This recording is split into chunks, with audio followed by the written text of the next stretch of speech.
Hello à tous, c'est Marie, j'espère que vous allez bien, j'espère que votre mois de septembre se passe bien et que la reprise n'a pas été trop dure.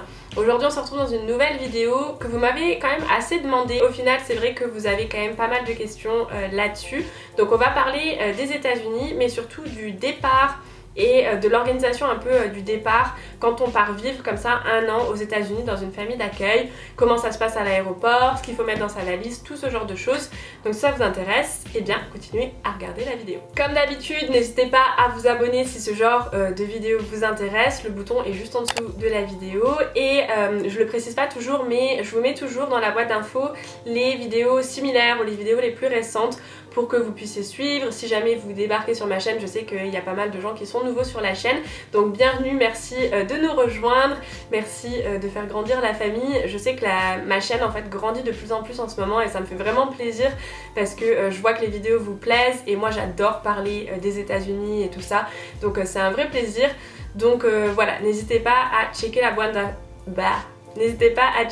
la boîte d'infos régulièrement pour ne pas manquer les vidéos les plus récentes ou les vidéos anciennes qui sont similaires. Du coup, c'est parti pour la vidéo. Alors, une des questions qui revient le plus souvent, c'est qui achète les billets d'avion, comment ça se passe, ce genre de choses. Donc en fait, c'est le programme avec qui vous partez en tant qu'étudiant d'échange qui va vous acheter vos billets d'avion et qui vous les envoie. Donc moi, pour Web par exemple, j'avais eu une petite pochette quelques semaines avant de partir, dans laquelle il m'avait envoyé plein d'informations avec ma carte aussi d'assurance médicale si jamais il fallait que j'aille chez le docteur là-bas, ce genre de choses. Et dedans il y avait effectivement les billets d'avion. En fait il y a la réservation donc avec votre itinéraire pour que vous sachiez en fait vers quelle ville vous passez et combien de temps ça va vous prendre, ce genre de choses. Et les billets d'avion vous les retirez en fait à l'aéroport grâce à cette réservation. Donc c'est le programme qui s'occupe de tout ce qui concerne les billets d'avion. Par contre pour tout ce qui est visa, ça se fait quand même un petit moment avant. Moi je l'avais fait je crois au mois de juillet pour un départ en août, fin août. Donc en fait dès que vous êtes accepté et dès que vous pouvez, vous prenez vite un rendez-vous à l'ambassade et vous allez chercher votre visa. Donc eux vous disent, en fait l'ambassade vous disent tous les papiers qu'il faut ramener, etc. Et ensuite ils vous renvoient votre passeport via la poste avec le visa dessus. Et ça en général l'organisme en fait vous explique comment ça fonctionne, mais c'est bien à vous d'aller chercher le visa, c'est pas l'organisme qui s'en occupe et c'est à vous aussi de prendre rendez-vous. En tout cas c'était comme ça quand moi je suis partie aux États-Unis. Ça a peut-être changé mais je pense pas quand même. Donc une chose à savoir aussi, c'est qu'en général vous partez de la plus grande ville en fait la plus proche de chez vous. Donc moi par exemple je suis du nord-est, donc la plus grande ville la plus proche c'était Paris. Mais il me semble aussi que certains webiens, donc les gens du programme web qui partaient avec moi, étaient en vacances avec leur famille et tout ça parce que c'est quand même l'été, et que eux avaient demandé à partir d'un autre aéroport justement pour pouvoir partir en vacances avec leurs parents et partir depuis le lieu de vacances. Donc je pense que c'est encore faisable, mais voilà, le principe c'est que vous partez de la ville la plus proche de chez vous. Une des questions que vous me posez vraiment très souvent, c'est est-ce que je peux vous faire une vidéo sur ce qu'il faut mettre dans sa valise? Alors je pourrais, mais le truc c'est que ça varie énormément. Déjà c'est très personnel et en plus ça dépend de où vous allez. Moi par exemple je suis allée dans l'Idaho, d'ailleurs j'ai toute une vidéo sur l'Idaho qui est un état magnifique mais très méconnu, je vous la mettrai en barre d'infos si j'oublie pas. Et dans l'Idaho il fait très chaud l'été mais il fait assez froid l'hiver quand même, c'est très proche du Canada, donc c'est collé d'ailleurs à la frontière canadienne, donc il fait très froid l'hiver.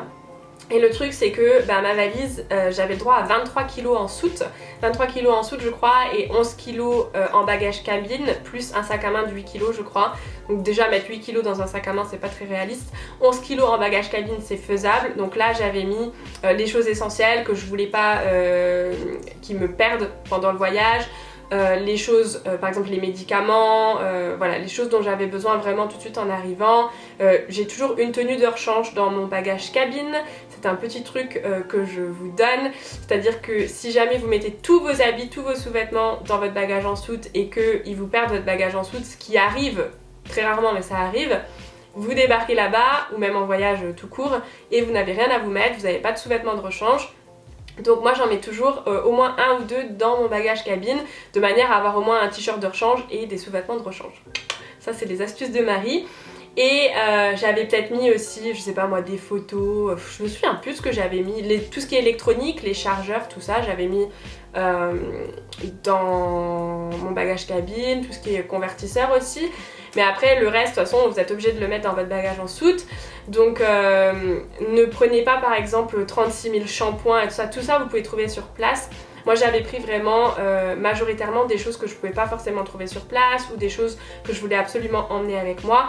Mais par exemple, bien sûr que dans les DAO j'ai eu besoin d'un manteau d'hiver, c'est évident, mais par contre j'en ai pas pris, je les ai achetés directement là-bas. Vous trouverez facilement, il y a plein de magasins aussi de seconde main si jamais vous voulez pas dépenser trop d'argent pendant cette année-là, où vous pouvez trouver vraiment toutes sortes de vêtements et tout ça. Donc ma technique ça avait été en fait d'emmener, de ne pas emmener ce qui était lourd et encombrant et d'emmener le reste, le plus que je pouvais en gros. Donc ma valise faisait 23 kilos hein.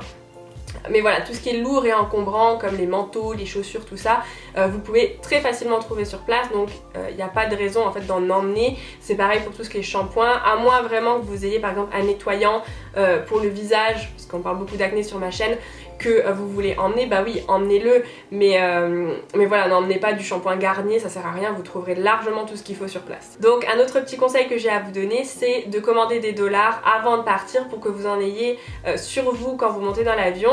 Du coup, si vous avez besoin de vous acheter à manger sur place pendant les escales et tout ça, bah, vous avez déjà des dollars, vous n'êtes pas obligé d'aller échanger votre argent ou de retirer avec des frais et tout ça. Vous avez déjà un petit pactole que vous pouvez utiliser sur place. Alors ensuite, une fois que vous arrivez à l'aéroport, par exemple, l'organisme WEP, donc avec lequel je suis partie, nous conseillait de ne pas amener trop de gens à qui on tenait à l'aéroport pour pas que les au revoir durent en longueur, que ce soit difficile et tout ça. Alors, ça dépend de votre personnalité et de votre motivation, engouement, de vos émotions et tout ça. Moi, je suis quelqu'un de très émotive. Mais par contre, le jour où il a fallu que je parte aux États-Unis, c'était bye bye, let's go. Genre, j'en avais rien, enfin non, j'en avais pas rien à faire, mais j'aurais pu avoir tous les gens que j'aimais devant la porte d'embarquement, ça aurait rien changé, j'aurais sauté avec joie dans l'avion. Donc du coup pour moi j'avais emmené ma mère, mon père, mes amis et tout ça.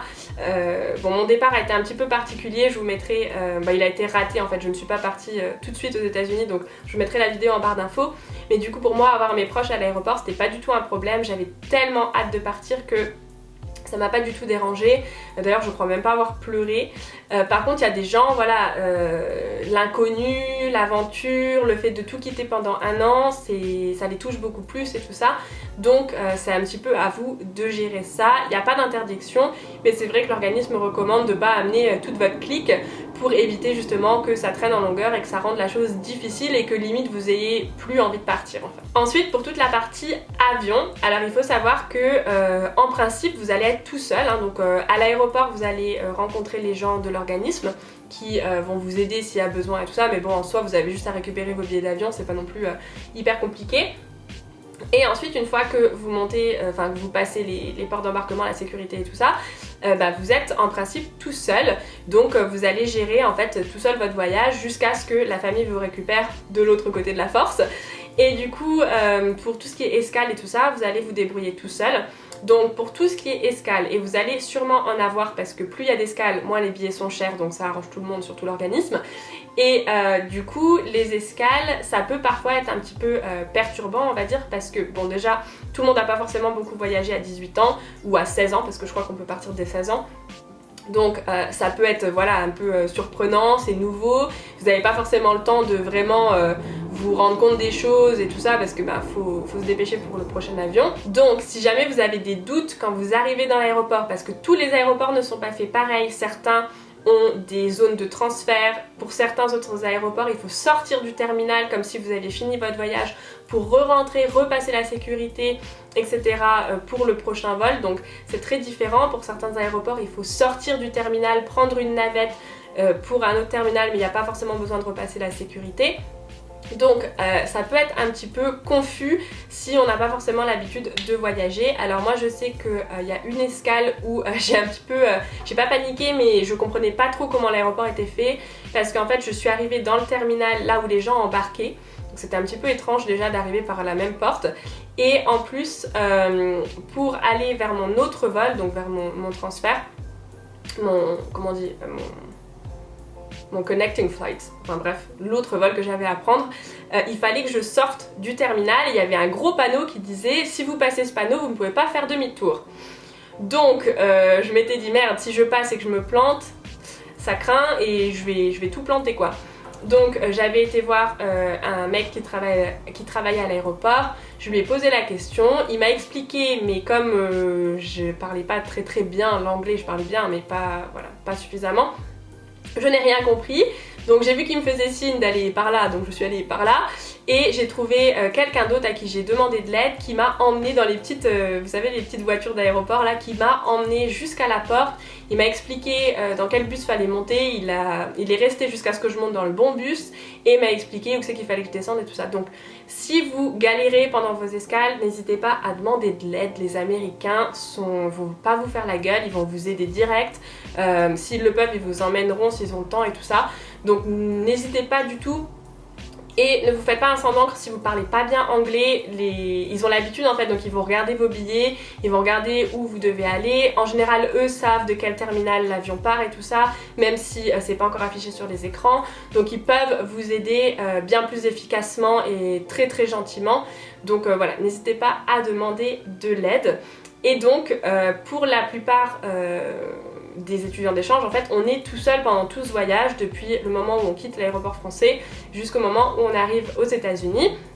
La seule exception, c'est si vous partez avec Web, je sais pas si d'autres organismes le font, si vous partez et que vous faites les 3 jours à New York, dans ce cas vous partez en fait avec d'autres étudiants d'échange et des personnes du programme, donc là forcément vous prenez tous l'avion ensemble, vous arrivez à New York tous ensemble et seulement après, quand vous êtes redistribués vers vos familles, vous êtes tout seul, mais pour le long voyage vous êtes à plusieurs. Donc ça dépend aussi de la formule que vous choisissez. Donc voilà tout ce que je peux vous dire sur le départ, l'avant-départ et le voyage vers les États-Unis quand on part en tant qu'étudiant d'échange pour une année. J'espère que ça vous aidera si vous partez bientôt. Alors comme on est début septembre, je pense qu'il y en a qui sont partis fin août, mais je sais qu'il y en a qui partent encore jusqu'à fin septembre. Donc voilà, je vous souhaite une très bonne année à l'étranger, j'espère que ça vous plaira, profitez pour moi. Venez nous donner des nouvelles aussi dans les commentaires, que ce soit sous cette vidéo ou d'autres vidéos. Et pour connaître l'histoire sur mon départ catastrophique et raté du coup aux États-Unis, n'hésitez pas à regarder la vidéo, je vous la mettrai en barre d'infos. N'hésitez pas aussi à me suivre sur Instagram, je vous le mettrai quelque part par là. Il y a plein de photos des vacances, des voyages que je fais et tout ça. Donc voilà, si jamais vous déprimez avec l'approche de l'automne et de l'hiver comme moi, allez voir mon compte Instagram, ça va vous remettre un petit peu de soleil dans votre cœur. Et voilà, moi je vous fais plein de gros bisous et je vous dis à la prochaine pour une nouvelle vidéo. Bye bye!